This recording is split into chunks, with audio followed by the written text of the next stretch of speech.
नमस्कार मंडळी, आज मी तुमच्यासोबत अतिशय सोपी त्यातल्या त्यात झटपट होणारी अशी पौष्टिक कढी दाखवणार आहे।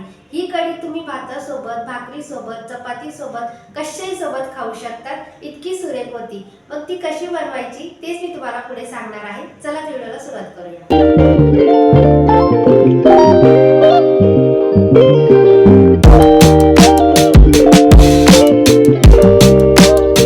येथे मी घरचं दही लावून घेतलेलं आहे। हे दही कंप्लीट 1.5 वाटी आहे। त्यानंतर 2 चमचे मी बेसन घेतलेलं आहे। बेसन पण आपल्याला गाळून घ्यायचं आहे। दही छान असं फेटून घ्यायचं आहे। त्यानंतर 2 चमचे यामध्ये बेसन पीठ घालून व्यवस्थित असं मिक्स करायचं आहे आणि आता हे सुद्धा छान असं फेटून घ्यायचं आहे। आपल्याला इथे एकही गुठळी यामध्ये राहता कामा नये याची काळजी घ्यायची आहे।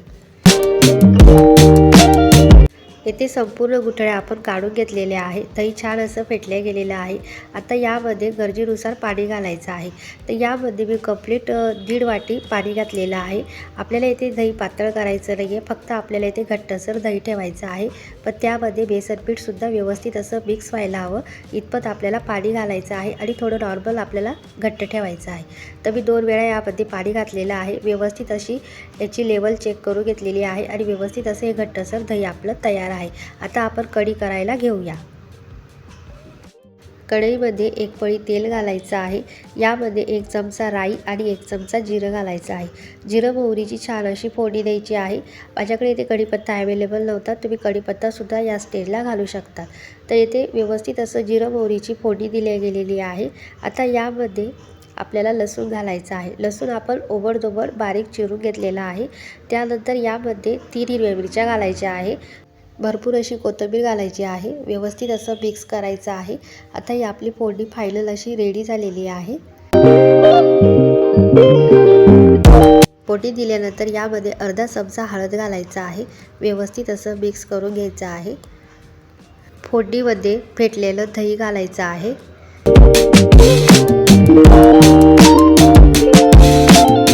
फोडणीमध्ये दही ॲड केल्यानंतर व्यवस्थित असं मिक्स करून घ्यायचं आहे। येथे आपल्याला जास्त वेळ ढवळत बसायचं नाही आहे, लगेच आपल्याला हातोहात पाणी घालायचं आहे। येथे मी 1.5 ग्लास भरून पाणी घालणार आहे। व्यवस्थित असं मिक्स करून घेणार आहे। तुम्हाला कढी तुमच्या आवश्यकतेनुसार पातळ आणि घट्ट अशा पद्धतीने तुम्ही ठेवू शकतात। तर येथे ना घरचं दही असल्यामुळे मला पाणी थोडं जास्त लागलेलं आहे। येथे मला कंप्लीट 1.5 ग्लास भरून पाणी लागलेलं आहे। मित्रांनो, पाणी आपण चिलच घ्यायचं आहे, गरम अजिबात घ्यायचं नाही आहे। आणि एक महत्त्वपूर्ण टिप तुमच्यासाठी, जर तुम्ही घरचं दही लावणार असाल तर पाणी थोडं जास्त जातं, कारण की घरचं दही असल्यामुळे ते दाटसर असतं, त्यामुळे त्याच्यामध्ये पाणी थोडं जास्त जातं। आता यामध्ये चवीपुरतं मीठ घालायचं आहे। व्यवस्थित असं मिक्स करायचं आहे। यामध्ये 1 चमचा भरून साखर ॲड करायची आहे आणि एकदा मिक्स करून घ्यायचं आहे। साखर तुम्ही तुमच्या आवश्यकतेनुसार कमी जास्त ठेवू शकतात। जर तुमचं दही आंबट असेल तर 1.5 चमचा फार होतं। आता व्यवस्थित असं मिक्स करायचं आहे आणि हाय फ्लेमवर आपल्याला 1 उकळी काढून घ्यायची आहे। त्यानंतर मंद आचेवर आपल्याला 2 उकळी काढायची आहे।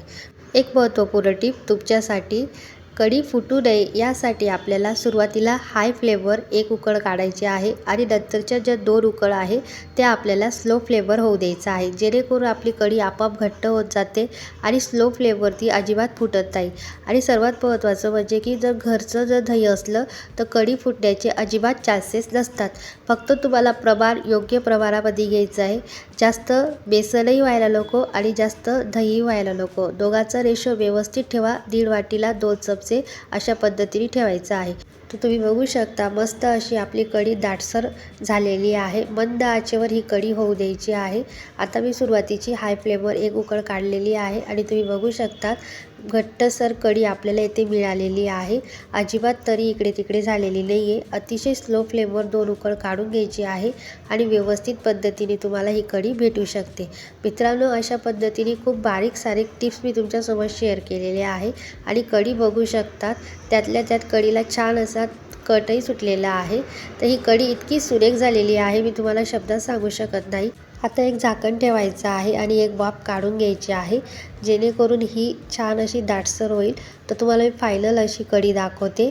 शेवटची उकळसुद्धा आपण काढून घेतलेली आहे मंद आचेवर आणि कढी बघा किती मस्त झालेली आहे. मित्रांनो, ही कढी तुम्ही भातासोबत, भाकरीसोबत, कशाही सोबत खाऊ शकतात किंवा अशीच पिऊ शकतात, इतकी सुरेख होती. आता यावर सगळ्यात शेवटी हिरवीगार अशी कोथिंबीर पेरायची आहे आणि तुम्ही बघू शकता छान अशी कढी आपली फायनल झालेली आहे.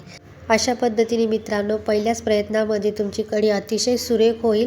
अतिशय बारकाईने मी तुम्हाला सगळ्या गोष्टी सांगितलेल्या आहेत, त्या फॉलो करा आणि मला नक्की कमेंटमध्ये सांगा की तुमची कढी कशी झालेली आहे.